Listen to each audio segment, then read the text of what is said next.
Buenas tardes, ¿cómo están? ¿Qué tal? No los escucho. ¿Cómo están hoy?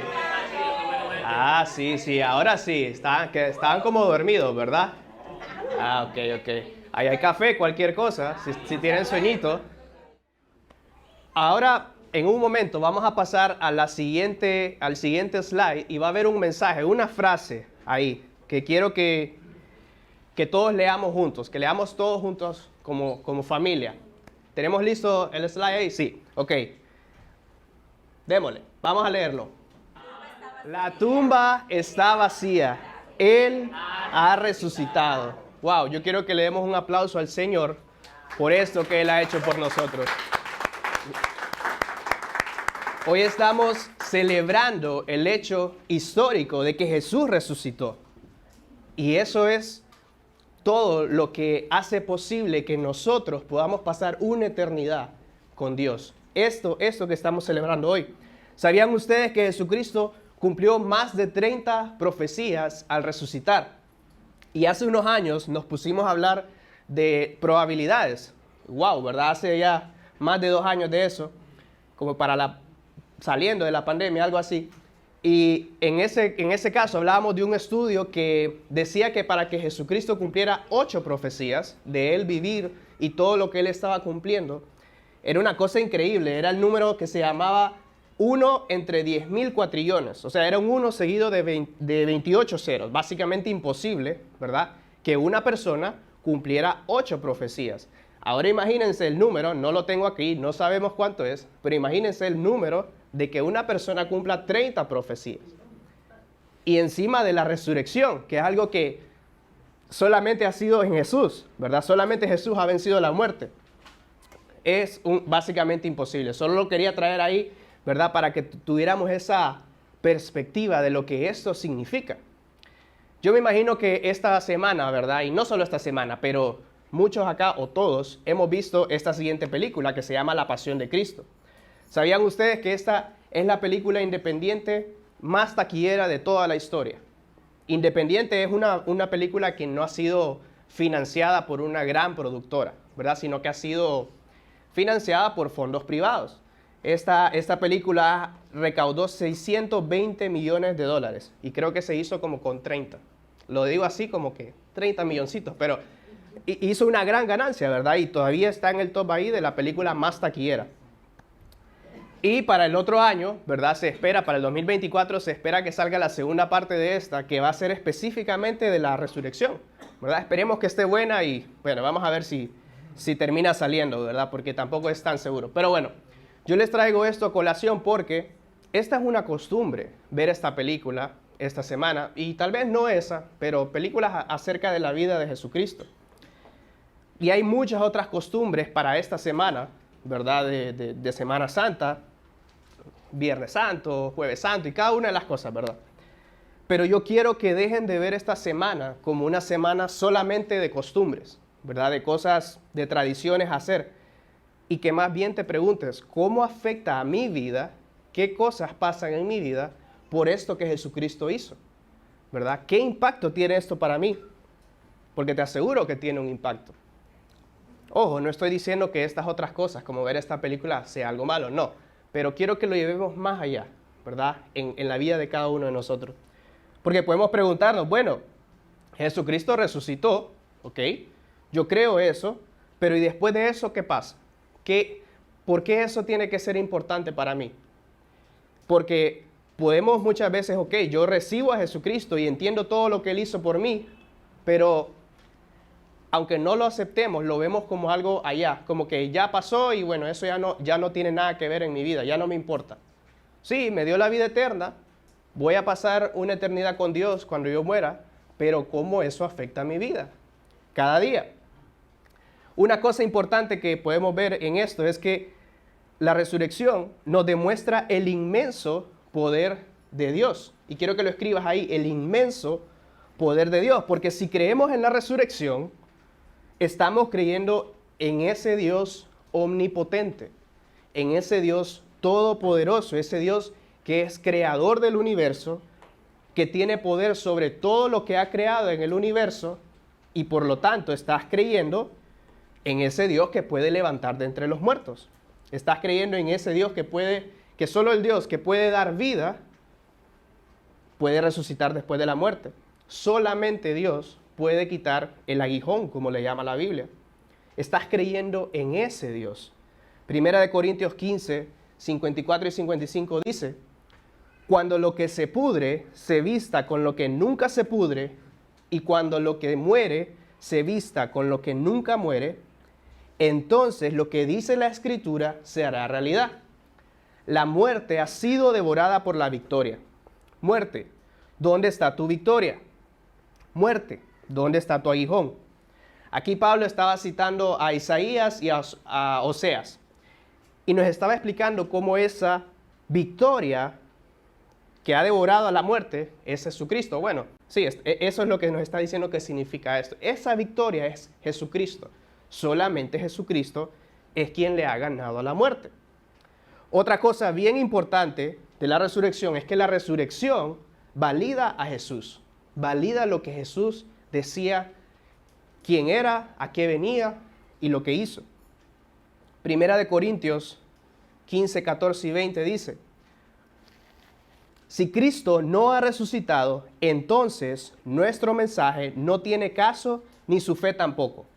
Si los muertos no resucitan, entonces somos culpables de mentir acerca de Dios, porque les dijimos a todos que Él resucitó a Cristo sin ser cierto. Si los muertos no resucitan, entonces Cristo tampoco ha resucitado. Si Cristo no ha resucitado, su fe no vale nada y todavía son culpables de su pecado. Los que murieron creyendo en Cristo también están perdidos. Si nuestra esperanza en Cristo es solo para esta vida, entonces somos los seres humanos más dignos de lástima. Pero el verso 20 dice: pero en realidad Cristo ha resucitado y fue el primero de todos los que serán resucitados de la muerte. Como les estaba comentando, Jesús decía muchas cosas de Él. Decía muchas cosas de los demás y de tantas cosas, de tantos temas. Y Él decía que Él era el Hijo de Dios y que era el Mesías. ¿Y saben cuántas personas en el tiempo de Jesús, en nuestro tiempo y todo ese tiempo en medio, ¿verdad? En todo ese lapso, ha intentado desmentir a Jesucristo? Y todo lo que, primero empezando porque haya existido. Cuando se dan cuenta de que eso no hay una base, entonces se van de las cosas que Él decía, como que Él era el Hijo de Dios y que Él era el Mesías. Y solo por mencionar unos cuantos así rapiditos famosos, está C.S. Lewis, que es un autor británico, profesor universitario; Lee Strobel, que es también un autor estadounidense que escribió un libro que se llama El caso de Cristo, donde investiga a profundidad toda la evidencia histórica de la vida de Jesús; Francis Collins, que es era un científico estadounidense que analizó también a profundidad el ADN humano; John Ronald Tolkien, que es un autor famoso por obras como por ejemplo El Señor de los Anillos, El Hobbit; personas intelectuales, científicos, estudiosos, profesores, gente pesada en ese sentido, ¿verdad? Y estas personas y tantas otras eran ateas o eran agnósticas. Ateas porque no creían que había ninguna fuerza o ser supremo, o agnósticas porque creían que sí hay un ser supremo, pero que no es Dios, el Dios de la Biblia, porque no hay suficientes pruebas.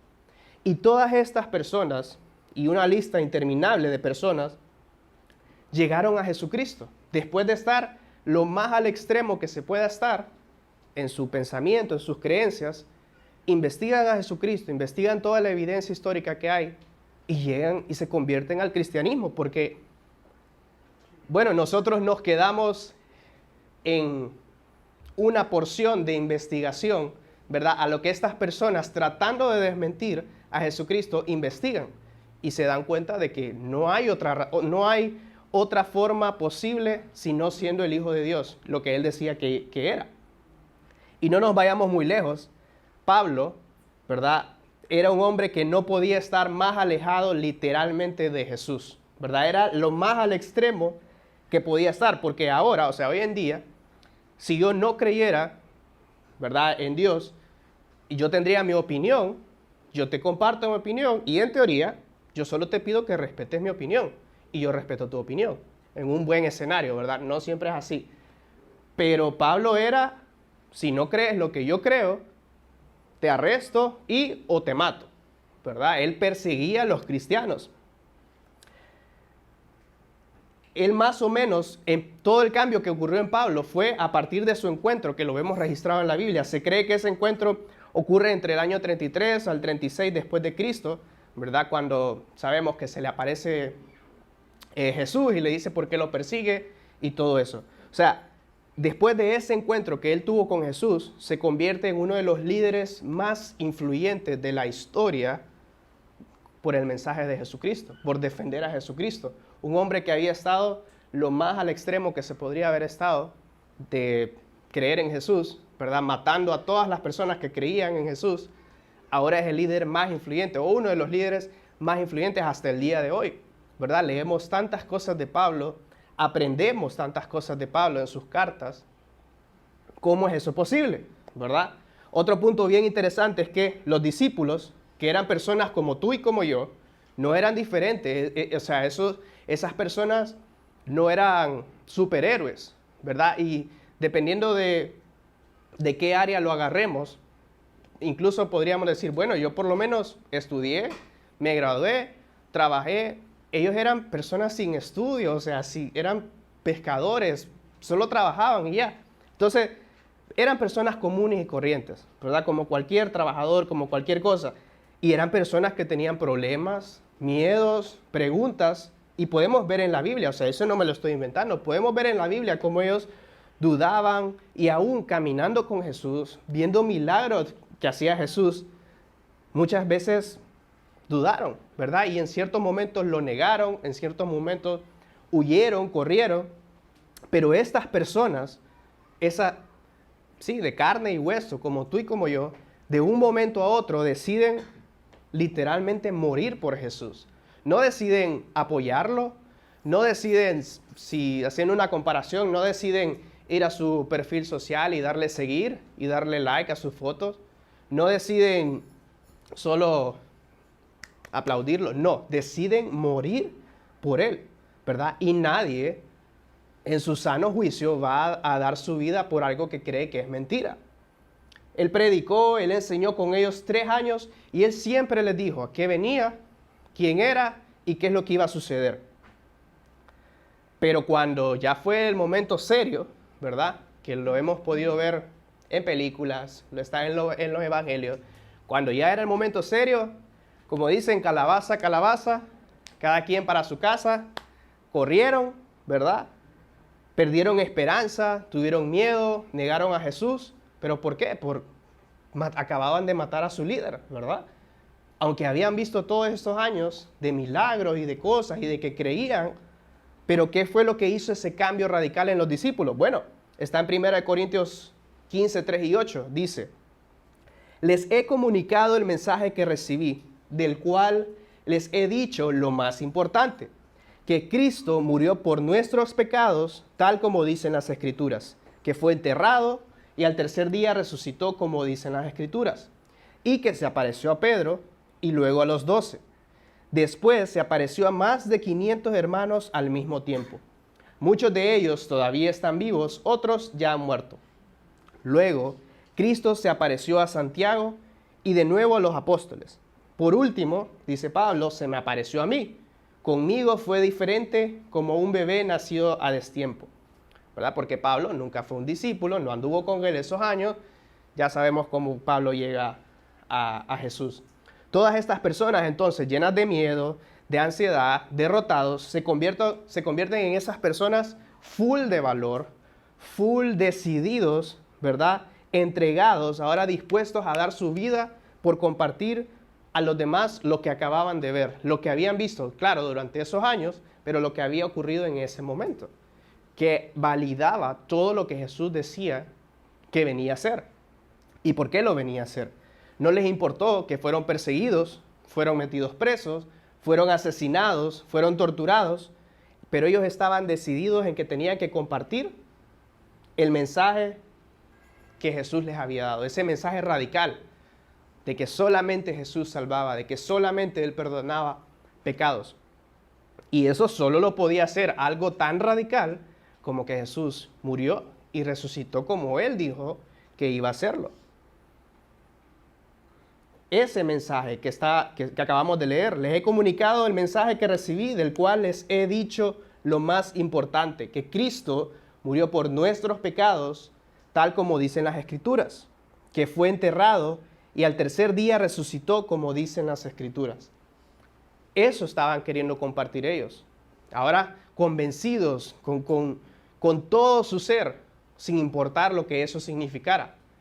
Y en todos los casos, significó todo lo que les acabo de decir: persecución, cárcel, tortura, muerte, a saber qué más cosas. Pero gracias a eso es que nosotros podemos conocer de Jesús y de todo lo que Él hizo. Entonces, nosotros hemos creído también en este mensaje. Si tú crees en la resurrección, si tú crees en Dios, hemos creído esto que ellos nos comunicaron, que han ido comunicando a través de la historia.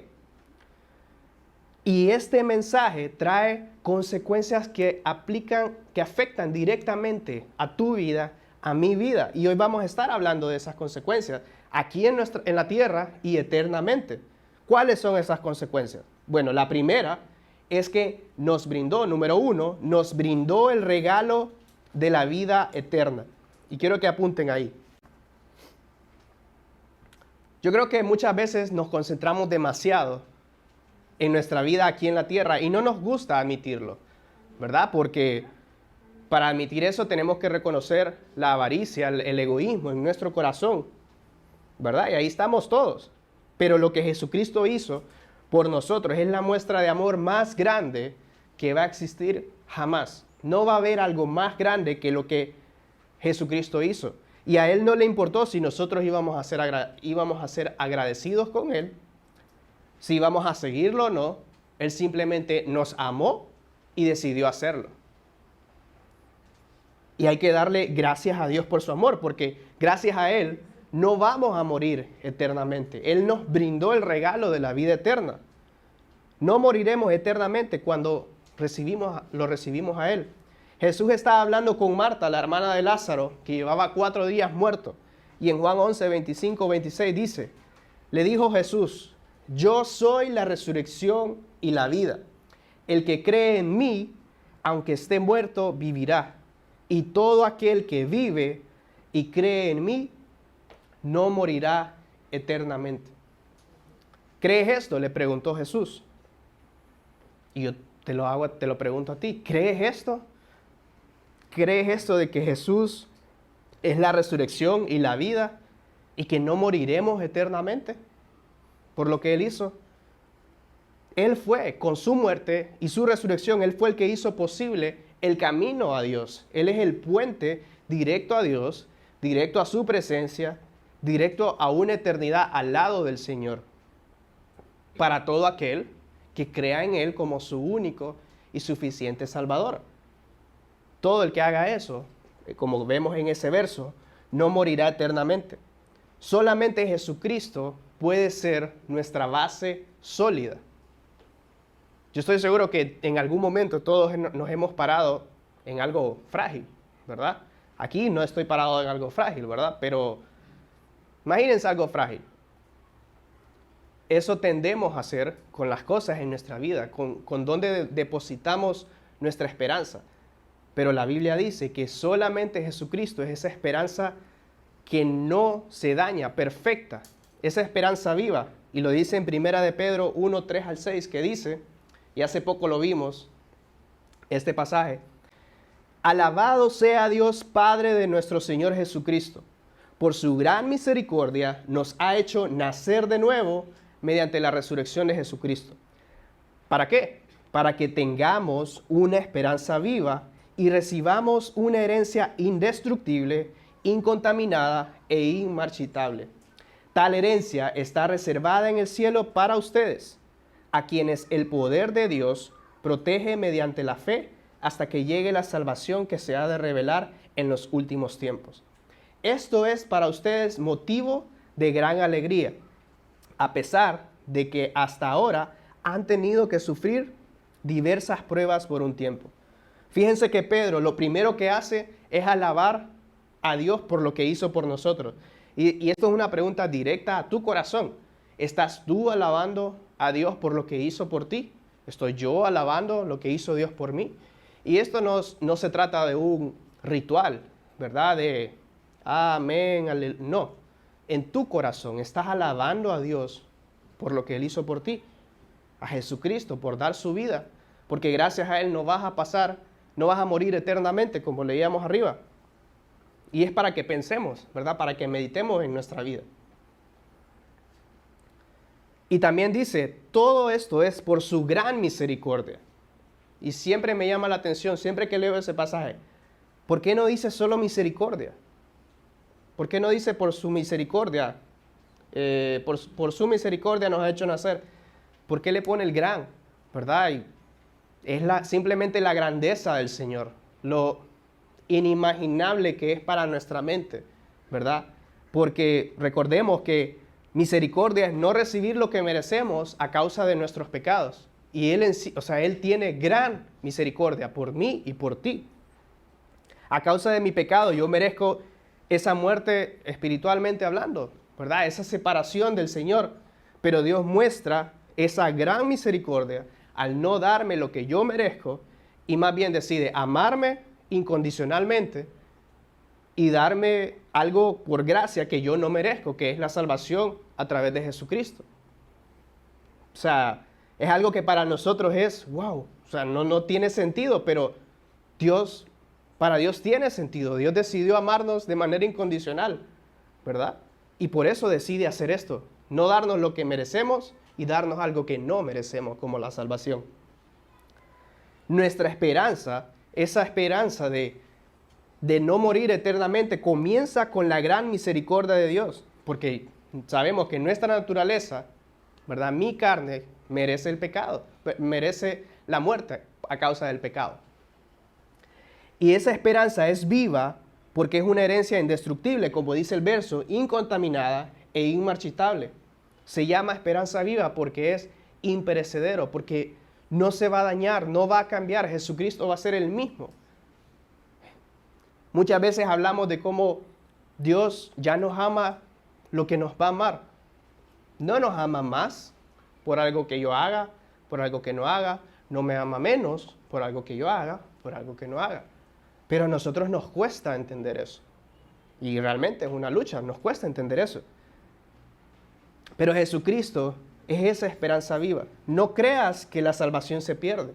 No creas que Jesucristo hoy es de una forma y mañana es de otra. Si tú estás creyendo eso, estás siendo engañado. Porque nada en la Biblia nos da a entender que yo voy a perder, que Jesucristo va a ser diferente para mí mañana. Porque si, piénsenlo de esta manera. ¿Qué le estás diciendo a Dios cuando dices que yo pierdo la salvación? Que ya esa esperanza no va a ser, así como dice el verso, indestructible, incontaminada, inmarchitable. Le estoy diciendo, Jesús, tú no eres suficiente. Jesús, aparte de tu sacrificio, yo necesito hacer, yo necesito decir, necesito no decir, hacer, no hacer. Dale ese giro a tu mente y te vas a dar cuenta que le estás diciendo a Jesús que Él no es suficiente, que su sacrificio no es suficiente. Entonces no creamos eso. Y recordemos que Jesucristo nos da esperanza en esas áreas, en esos momentos, en esas situaciones en medio del desierto, donde tú tienes cero esperanza. A través de Jesucristo podemos regresar a Dios y Él nos dice, sí hay esperanza. Sí hay salida, sí hay, no sé, ¿cómo es que dicen? Luz, ¿verdad? Después del túnel. Sí hay esperanza, ¿verdad? Pero nuestra naturaleza y Satanás va a tratar siempre de decirnos lo opuesto. No, no hay esperanza. No, no vas a cambiar. No, no vas a salir de eso. Siempre vas a estar metido ahí. Va a haber culpa, va a haber tantas cosas, pero eso no es Dios. Una segunda consecuencia es que tenemos identidad nueva en Cristo. Escriban, identidad nueva en Cristo. Segunda de Corintios 5, 17 y 19 dice, por lo tanto, si alguno está en Cristo, o sea, que tiene a Jesucristo en su corazón, es una nueva creación. Lo viejo ha pasado, ha llegado ya lo nuevo. Lo viejo ha pasado, ha llegado ya lo nuevo. Todo esto proviene de Dios, quien por medio de Cristo nos reconcilió consigo mismo y nos dio el ministerio de la reconciliación. Esto es, que en Cristo Dios estaba reconciliando al mundo consigo mismo, no tomándole en cuenta sus pecados y encargándonos a nosotros el mensaje de la reconciliación. Esto es algo bien importante y profundo porque necesitamos entender que cuando llegamos a Cristo, cuando confiamos en Cristo, somos algo nuevo. Ya no somos eso viejo. Ya no somos lo que teníamos ahí. Y yo les pregunto, ¿quién no quiere algo nuevo? Todos queremos las cosas nuevas. Ajá, y la Biblia dice que nosotros somos nuevos cuando llegamos a Cristo. Entonces tenemos que entender que todas esas cosas que nos han esclavizado toda la vida, como solo voy a mencionar algunas: falta de perdón, dolor, enojo, orgullo, rencor, vicios, inmoralidad. Todas esas cosas ya no me dominan. Todas esas cosas ya no te dominan a ti.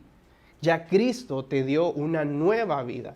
Ya Cristo te hizo nuevo. Te dio una nueva identidad. Eres una nueva creación.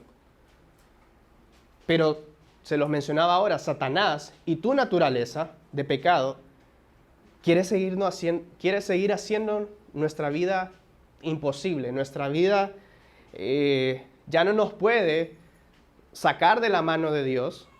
Yo ya voy a pasar mi eternidad con Él, pero en lo que me pueda dañar, Él me va a dañar. En mi vida aquí, mis relaciones, mi familia, mi matrimonio, mi servicio al Señor, tantas cosas. Él va a querer confundirme, alejarme, hundirme más de lo más que pueda. Entonces ahí es donde tenemos que estar alertas, ¿verdad? Porque esos ataques van a venir. Por lo tanto, si alguno está en Cristo, como dice el verso 17, es nueva creación. Lo viejo ha pasado, ha llegado ya lo nuevo. Todas esas cadenas han sido rotas por Jesucristo. Yo ya no soy, y ponle tu nombre, ¿verdad? Y cualquier cosa con la que tú has luchado toda tu vida.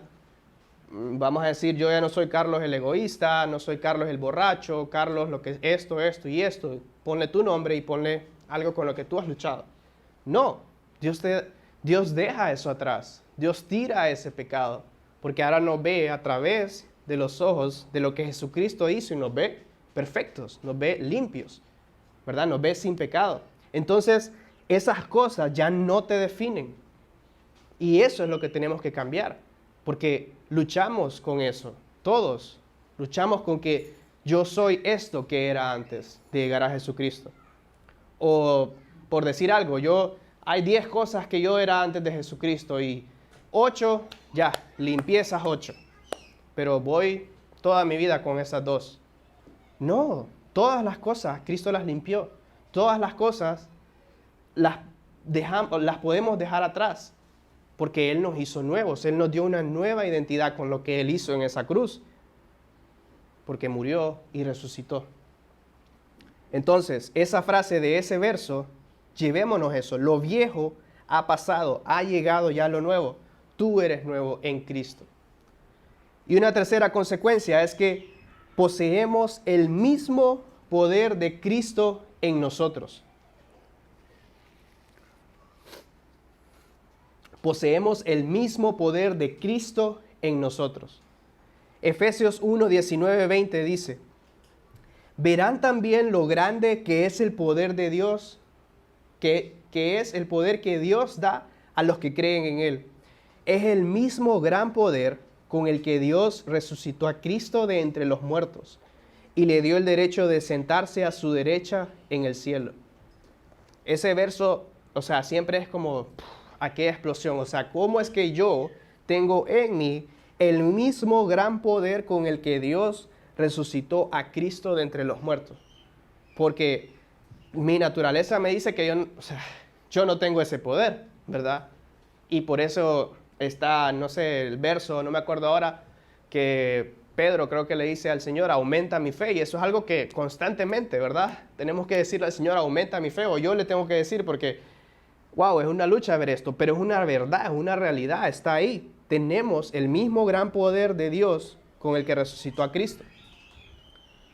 Pero no entendemos esto y no valoramos, sobre todo es que no valoramos el hecho de tener este mismo gran poder. Seguimos creyendo que somos nosotros, seguimos creyendo que depende de nosotros, pero no, es Jesús obrando en nosotros, ese gran poder. Y eso no lo estoy diciendo yo, no me lo estoy inventando yo, lo dice Jesús. En Hechos 1:8 dice, le está diciendo Jesús, pero recibirán poder cuando el Espíritu Santo descienda sobre ustedes, y serán mis testigos, y le hablarán a la gente acerca de mí en todas partes, en Jerusalén, por toda Judea, en Samaria, y hasta los lugares más lejanos de la tierra. ¿Qué son los lugares más lejanos? Todos son los lugares más lejanos de la tierra. Dominicana, China, no sé, cualquier país. ¿Y cuándo desciende el Espíritu Santo sobre nosotros? Cuando pasas, espiritualmente hablando, de muerte a vida. Cuando recibes a Jesucristo y le invitas a vivir en tu corazón. Cuando entiendes que todos somos pecadores, que nadie se escapa de eso y que no puedes hacer nada para ganarte el favor de Dios. No hay nada que tú puedas hacer, que tú puedas dejar de hacer, que tú puedas empezar a hacer, que se vaya a ganar el favor de Dios. Y te puedo decir, el que te diga eso, no ha leído nunca la Biblia o la ha leído y te está mintiendo. Porque todo lo que está en la Biblia dice que esto es un regalo, que es por gracia, por medio de la fe. No hay nada más. No es por lo que hagamos, no es por las obras. Y ese pecado que tenemos, naturalmente, pues merece la muerte, merece la separación del Dios.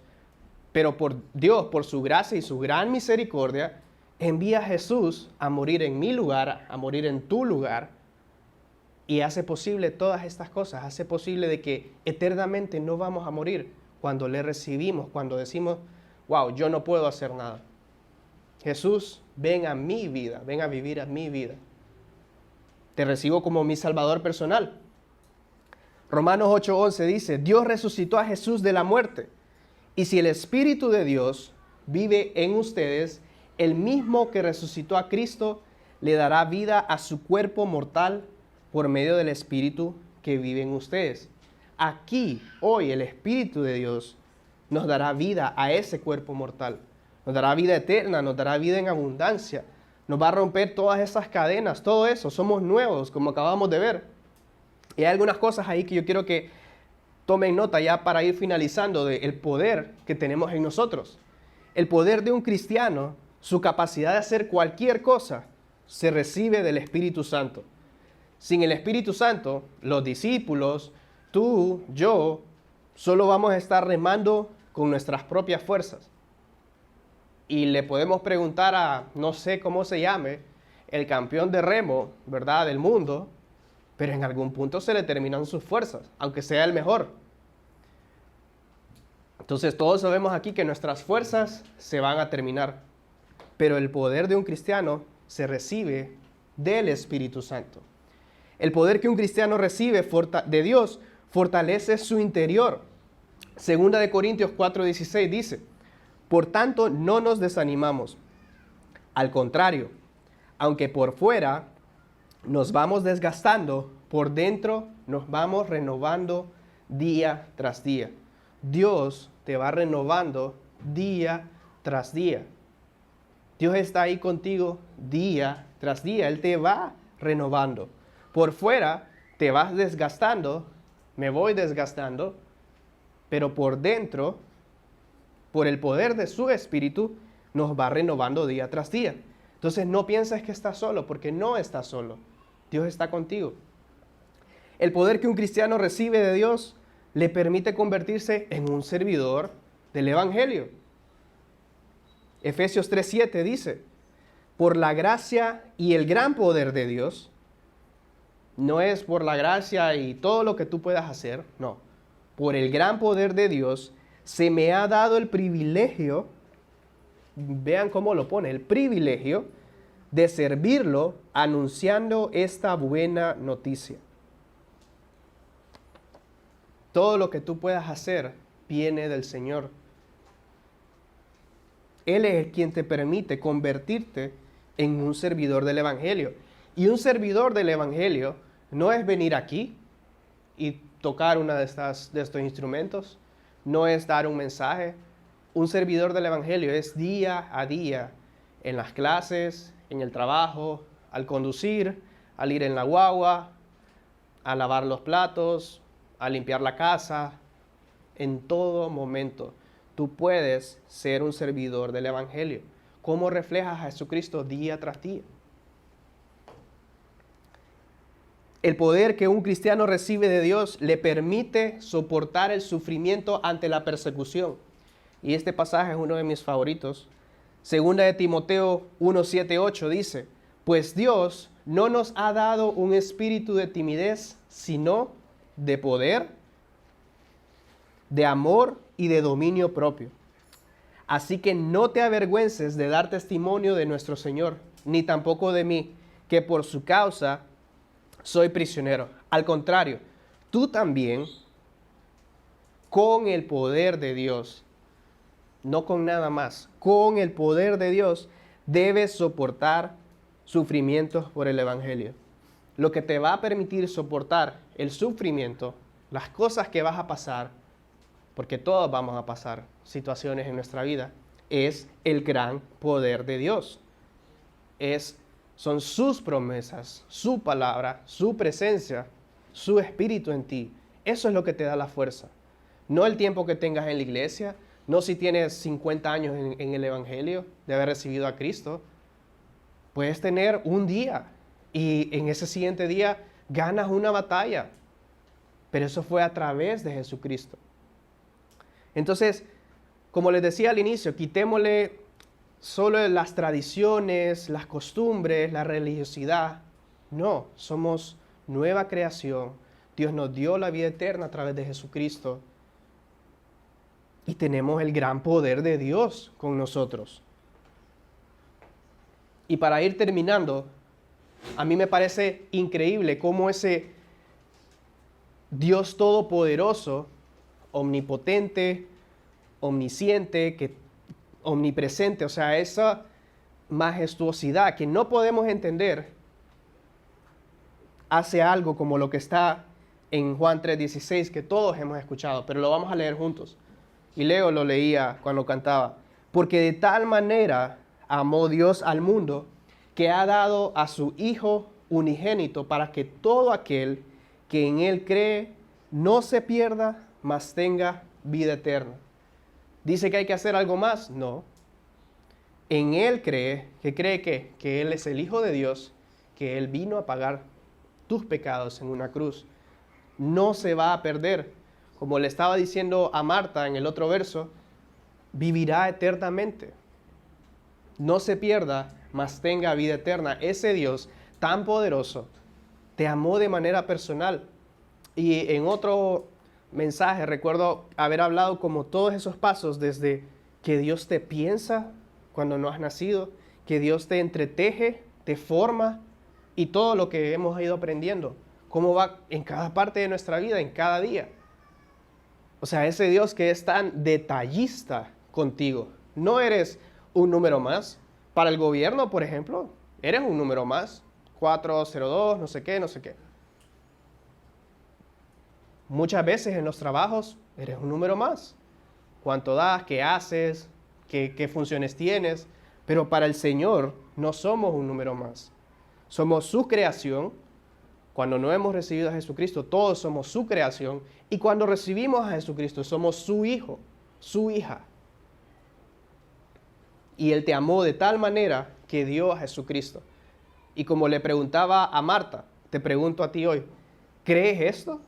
¿Crees que eres pecador, que no puedes hacer nada para ganarte el favor de Dios?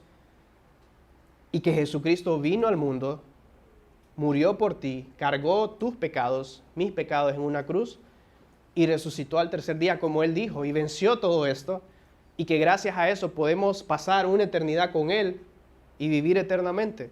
Si lo crees, la palabra es clara. Invítalo a vivir en tu corazón. Y si crees eso, tú vas a vivir eternamente. Y vamos a estar en el cielo celebrando con Él el día que muramos. Entonces, recuerda, Él te dio el regalo de la vida eterna. Tienes una nueva identidad cuando vienes a Él. Y posees el mismo poder. No un 10% del poder del Espíritu. El mismo poder que levantó a Jesucristo de entre los muertos. Así que no estás solo. Yo no estoy solo. Tú no estás solo. Oremos.